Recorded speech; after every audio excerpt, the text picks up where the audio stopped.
Alright, so here's one to note down.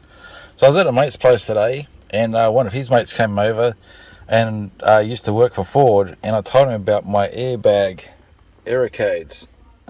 Now, it seems like the other problems I had are all fixed now, and so, you know, we moved past that conversation to the airbag.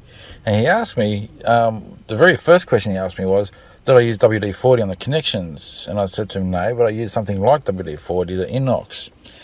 And he goes, that's probably my problem. I should be using Dielectric Grease for airbag connections. And he went on to tell me a whole bunch of other reasons for other connections as well, but a lot of it was in one ear and out the other. My main focus was fixing the airbag. He reckons that by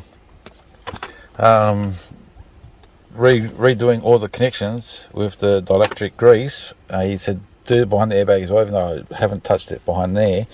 He said do behind there as well, and do the connections down the bottom with the Dielectric Grease, and many times you'll find that this fixes the problem with the 1892 Aerocade. So hopefully, because it's the only one I could remember when I was there, but I've got 3 codes, hopefully it fixes them all up. So I'm going to do the connections behind the airbag, which we start off with removing the screws from either side.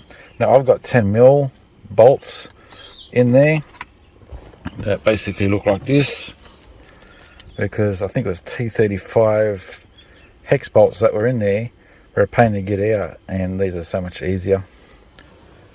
So I'll get the airbag off first and we'll do that connection. Okay, so there's the airbag off. Now battery's disconnected, by the way, make sure you do that first. Now the connection just pops off the back of the airbag, so I can separate that. Okay, because this little tube of stuff is so expensive and I didn't want to wait. If you buy it from China it's $9, but buy it local it's $20. I'm just, because the tip is so fine, press it onto the end. I haven't done this one yet, but so you can see that one there. Haven't done one side yet. Just try and squeeze it into the connection. So I'm just doing everything that's in here. I can't take this connection here off, and same on the other side, I can't take that connection off. I might try and squeeze a little bit of grease into there just for why not sort of thing.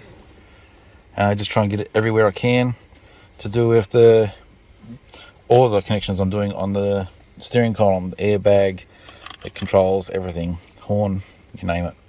So we'll see what the outcome is when I'm finished here. Also see that there's an earth point for the airbag here, so I'm making sure I give that a good clean as well.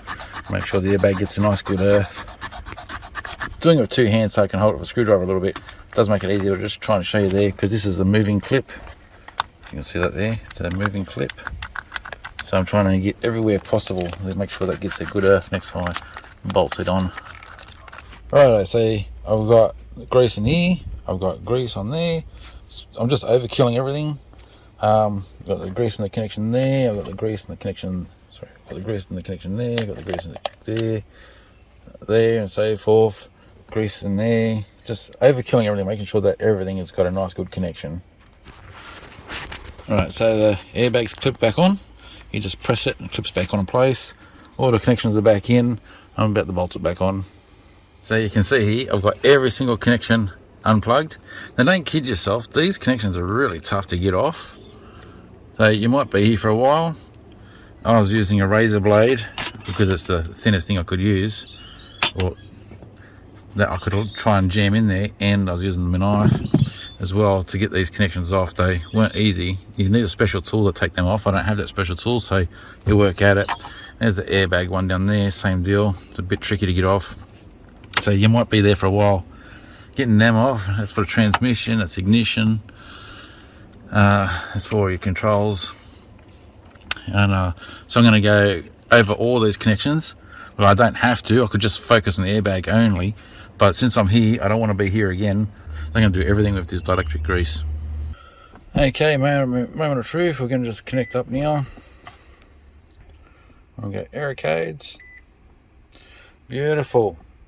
All clear. Exactly what I was hoping for. Fantastic. Okay, so had this not worked out, the bloke told me that if it still shows an error code after doing that, that the problem could be further in and take it to a mechanic to have a look at it. Could be the clock spring, which I thought, you know, maybe because I did a repair on my clock spring, that may be the fault. But if the Dielectric Grease fixes it, then it was just a connection issue.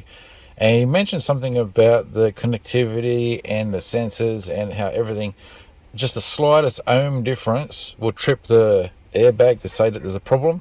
That's why you don't use WD-40 or anything like that. You got to use the Dielectric Grease, so that way everything's nicely connected and there's zero connectivity between the plugs. Along those lines anyway. But I'm very happy that I've got no error codes now and I can put everything back together.